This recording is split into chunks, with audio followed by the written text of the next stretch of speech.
사사기는 결론을 향해 갑니다. 사사기의 결론부를 보면 너무나도 안타깝습니다. 사사기의 결론부는 암흑 같습니다.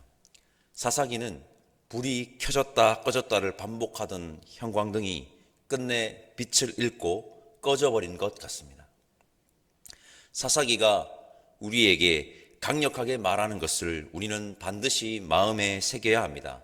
그것은 하나님이 없으면 암흑이 된다는 것입니다. 빛이신 하나님이 없으면 암흑이 되는 것은 당연한 것입니다. 여러분 명심합시다. 빛이신 하나님이 없으면 암흑이 됩니다. 우리가 지금 암흑으로 향하고 있는 것은 아닌지, 지금 우리의 시대가 사사시대와 별반 다른 바가 없는 시대는 아닌지 우리를 돌아보는 시간 되시기를 바랍니다. 오늘 이야기는 사사기 19장에서 발생한 사건의 연장선에 있습니다. 어제 우리는 너무나도 충격적인 사건을 보았습니다. 어떤 레위인에게 첩이 있었는데 그 첩이 행음을 하고 남편인 레위인을 떠나 아버지 집으로 돌아가 버렸습니다. 레위인은 그 첩을 데리고 오기 위해 갔고, 자신의 첩을 데리고 집으로 돌아오는 길에 베냐민 지파에 속한 기브아에 있는 어느 노인 집에 머물렀다가 변을 당합니다. 그 성읍 불량배가 레위인에게 해를 가하려고 하였고, 그 과정에서 자신의 첩이 그 성읍 불량배들에게 능욕을 당하고 죽임을 당하게 됩니다. 레위인은 자신의 첩의 시신을 12토막 내어 12지파에게 보냅니다. 이 사건으로 인해 이스라엘 온 지파가 베냐민 지파를 제외하고는 미스바에 모입니다. 우리 1절에서 3절까지 말씀 함께 읽어보겠습니다. 1절에서 3절입니다. 이에 모든 이스라엘 자손이 단에서부터 브엘세바까지와 길르앗 땅에서 나와서 그 회중이 일제히 미스바에서 여호와 앞에 모였으니, 온 백성의 어른 곧 이스라엘 모든 지파의 어른들은 하나님 백성의 총회에 섰고, 칼을 빼는 보병은 40만 명이었으며, 이스라엘 자손이 미스바에 올라간 것을 베냐민 자손이 들었더라. 이스라엘 자손이 이르되 이 악한 일이 어떻게 일어났는지 우리에게 말하라 하니, 레위인이 보낸 첩에 토막난 시신을 보고는 베냐민 지파를 벌하고자 총회를 개최합니다. 베냐민 지파를 제외한 이스라엘 모든 지파의 어른들과 보병 40만 명이 미스바에 모입니다. 미스바에 모인 이스라엘 지파는 레위인에게 자초지정을 자세히 듣고 베냐민을 벌주기로 결정은 이미 한 것 같고, 결정했다는 표현보다 이 표현이 더 맞을 것 같습니다. 결의를 다집니다. 제가 8절과 9절 말씀 읽어보겠습니다. 모든 백성이 일제히 일어나 이르되 우리가 한 사람도 자기 장막으로 들어가지 말며 한 사람도 자기 집으로 들어가지 말고 우리가 이제 기브아 사람에게 이렇게 행하리니 곧 제비를 뽑아서 그들을 치되. 베냐민 지파를 벌하겠다는 것은 이미 결정된 것이 분명하고 결의를 다지고 있는 것입니다. 베냐민 지파에 속한 불량배들의 만행은 정말 잘못된 행동이고 공분을 살 만한 죄이지만, 저만 그렇게 느끼고 생각하는 것인지는 모르겠지만 대단한 심판자들만 있다는 생각이 지워지지가 않습니다. 그리고 중요한 것은 오늘 이야기에서 정작 진리의 심판자이신 하나님은 보이지 않는 것 같습니다. 1절에 보면 회중이 일제히 미스바에서 여호와 앞에 모였다고는 하지만 여호와 하나님은 완전히 배제된 것 같습니다. 그 앞에 그냥 모여 있을 뿐입니다. 아무리 여성의 인권이 추락했던 시대라고는 하지만 레위인과 노인은 첩과 딸을 보호할 의무를 완전히 저버린 것은 명확합니다. 그리고 레위인은 자신의 첩의 시신을 아무런 꺼리낌 없이 토막을 냅니다. 요즘에는 시신 훼손죄로 적용을 받아 처벌받겠지만, 어쨌든 저는 이 장면을 보며 자신의 분을 강하게 표출하여 지파를 선동하기 위한 수단으로 자신의 첩의 시신을 사용했다고 밖에는 보이지가 않습니다. 대단한 심판자들만 있지 자신들의 행동에 대한 어떠한 돌아봄과 여인에 대한 미안함과 죄책감은 찾아볼 수가 없습니다. 능욕을 당하고 죽임을 당한 피해자인 여인을 애도하는 애도의 마음은 전혀 보이지 않습니다. 어디에도 보이지 않습니다. 공의의 심판이라는 명분은 변질하여 복수의 칼날로 바뀌어버리고 그 어디에도 가장 큰 피해자인 여인의 아픔과 슬픔은 없습니다. 그리고 가해자에 대한 처벌도 없다는 것이 황당하기 짝이 없습니다. 우리는 대단한 심판자들이 되어서는 안 됩니다. 자신의 모습을 돌아보는 돌아봄이 있어야 합니다. 그리고 미안함과 애도의 마음이 있어야 합니다. 그래야 본질을 벗어난 복수극으로 변해버리지가 않습니다.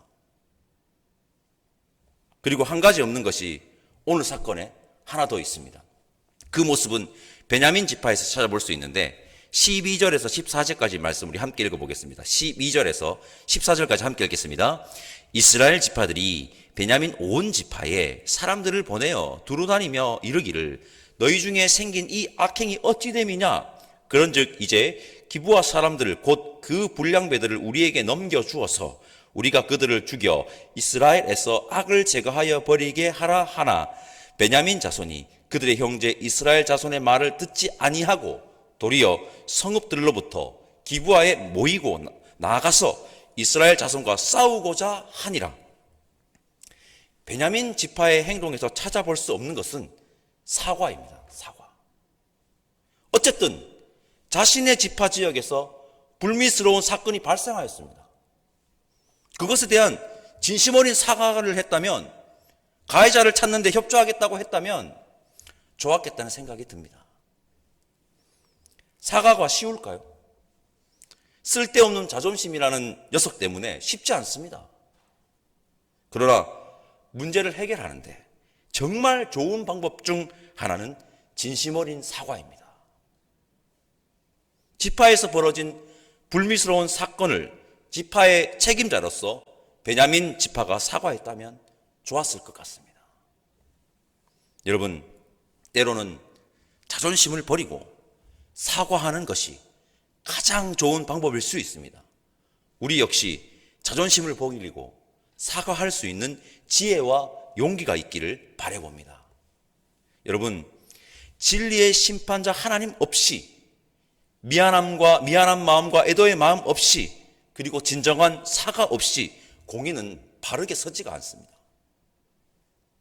이것 없이 대단한 심판자들만으로는 참된 공의가 세워지지 않는다고 성경이 우리에게 말하는 것 같습니다. 우리가 사는 세상은 어떻습니까? 혹시 대단한 심판자들로만 가득한 것은 아닙니까? 분노와 선동만이 난무하지 않습니까? 그러한 대단한 심판자들만으로는 세상의 올바른 공의가 세워질 수가 없습니다. 오히려 복수의 참극이 벌어지기가 십상임을 여러분 기억하셔야 합니다. 먼저 확실하게 해야 하는 것은 진리의 심판자는 여호와 하나님뿐이라는 것이고, 우리에게는 우리의 돌아봄과 미안한 마음과 애도의 마음과 진실 없는 사과를 할 수 있는 지혜와 용기가 있어야 한다는 것입니다. 그러면 이 세상에 하나님의 참된 공의가 바르게 세워질 것입니다.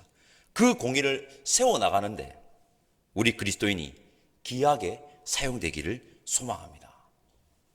17절 이후 베냐민 지파를 제외한 이스라엘 모든 지파와 베냐민 지파 간의 전쟁, 정확하게 말하면요, 내전이 발발하는데, 심판하겠다고 난리치던 이스라엘 12지파 모두는 3번의 내전을 통해 서로에게 치명적인 타격을 입힙니다. 그들 모두가, 여러분, 이것이 무엇을 말하느냐? 하나님의 심판을 받게 되는 겁니다.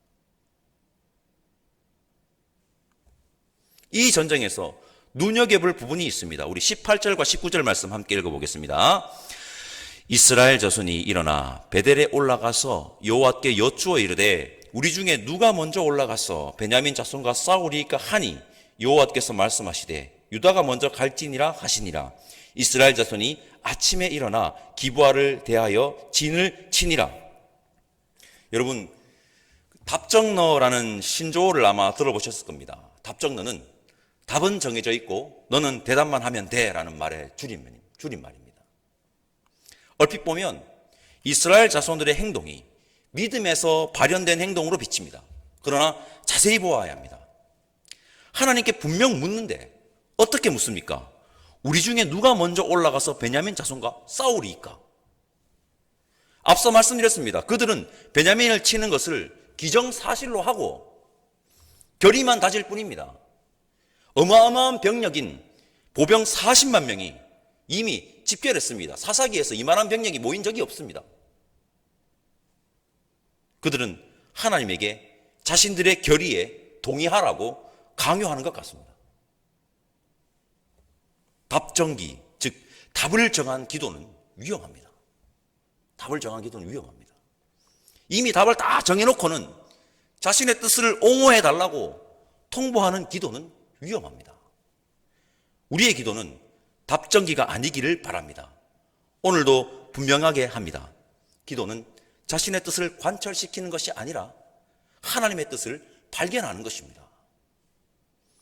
그들이 답을 다 정해놓고 자신의 뜻에 동의하라고 강요하는 듯한 기도를 드리는 것은 당시 시대의 풍조로 볼 때 그리 놀라운 일이 아닙니다.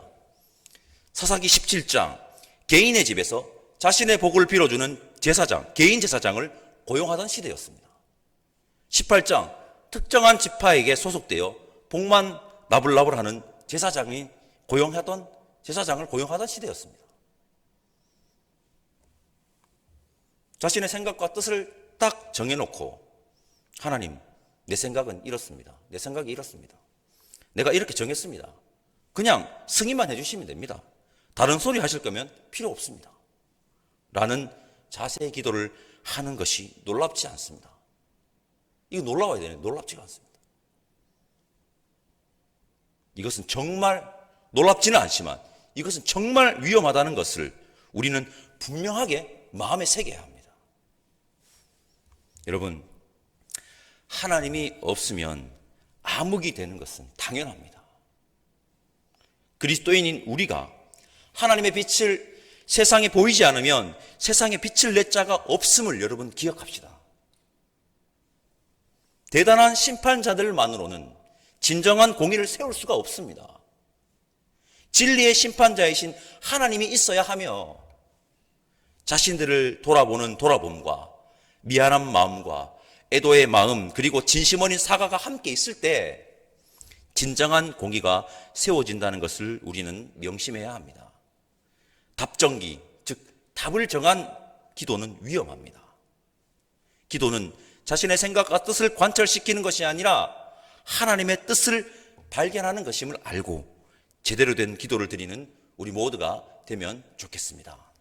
그리고 그렇게 빛이신 하나님과 동행하며 살아가는 그리스도인들을 통해 우리의 시대가 암흑이 아닌 하나님의 빛으로 가득하기를 간절히 소망합니다. 기도하겠습니다. 하나님, 사사시대가 하나님의 빛을 잃은 암흑의 시대임을 우리가 함께 보았습니다. 우리가 사는 시대 역시 사사시대와 별반 다를 바 없는 암흑은 아닙니까? 하나님을 믿는다는 하나님의 백성들이 세상 풍조에 휩쓸리지 않고 빛이신 하나님과 늘 동행하는 삶을 살아 세상에 빛을 제대로 비추는 자 되기를, 그렇게 세상을 밝히는 자 되기를 소망하오니 성령 하나님 함께하여 주시기를 간절히 바라옵고 감사합니다. 예수님의 이름으로 기도드립니다. 아멘. 하늘에 계신 우리 아버지, 아버지의 이름을 거룩하게 하시며 아버지의 나라가 오게 하시며 아버지의 뜻이 하늘에서와 같이 땅에서도 이루어지게 하소서. 오늘 우리에게 일용할 양식을 주시고 우리가 우리에게 잘못한 사람을 용서하여 준 것 같이 우리 죄를 용서하여 주시고 우리를 시험에 빠지지 않게 하시고 악에서 구하소서. 나라와 권능과 영광이 영원히 아버지의 것입니다. 아멘.